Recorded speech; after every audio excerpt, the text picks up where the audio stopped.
Welcome back. Michael at Wickerson Studios, freshly shaved, lots of summer activities, and I'm just plugging through this Journey Through Genius book by William Dunham and trying to, I guess I was given it probably over 30 years ago by my father and been through it several times in my life, but this is a little exercise before the first chapter on the great theorem of the quadrature of the lune, and it's getting into the details of something like this. So pretty simply, I just have a little model here, which is pretty nice. You can see the area of the blue square, and even though there's a blue square outside of it, I'll set it to that one.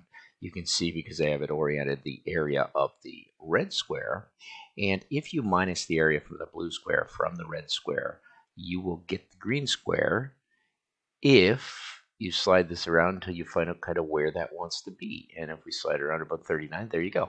This area of the blue minus this area of the blue will be this area. Well, that's fun to play with, and that's kind of like intuitively just picking around, but that's not really, I'm going to take this all off. That's not really how we make something parametric, and I don't have it fully solved, but I want to get closer to showing what's actually happening. So I just oriented the rectangles like this.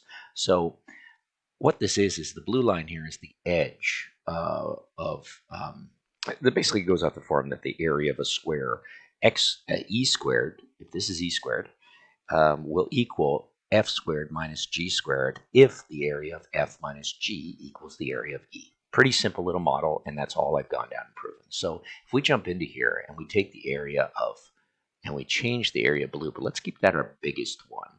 Then let's take our area of red and minus it.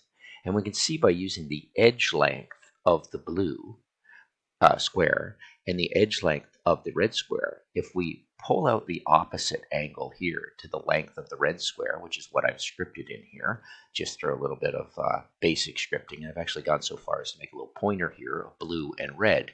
If the blue and red meet up because the hypotenuse is the length of the blue square and the opposite is the length of the red square, then if we set the green square to actually fit so that the hypotenuse, which is the length of the blue square, actually hits the corner of the green square, you can see that I have a nicer model that once that becomes within a tolerance of right there, you'll actually have the areas of the blue square minus the red square equaling the blue square.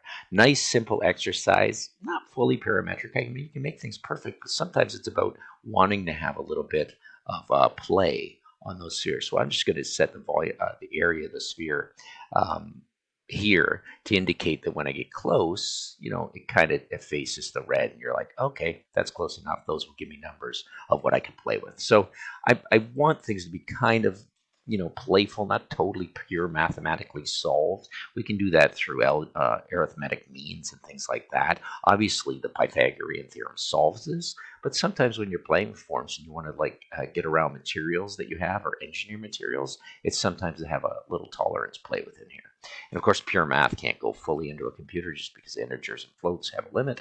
But I think that'll be a quick little exercise. And now we finally, from this basic knowledge of these last few videos, will be able to jump into the great theorem, the quadrature of the lune, and take that even farther to prove that the quadrature of a circle is impossible. The squaring of a circle is impossible. And that's because of pi itself. Thanks very much for watching.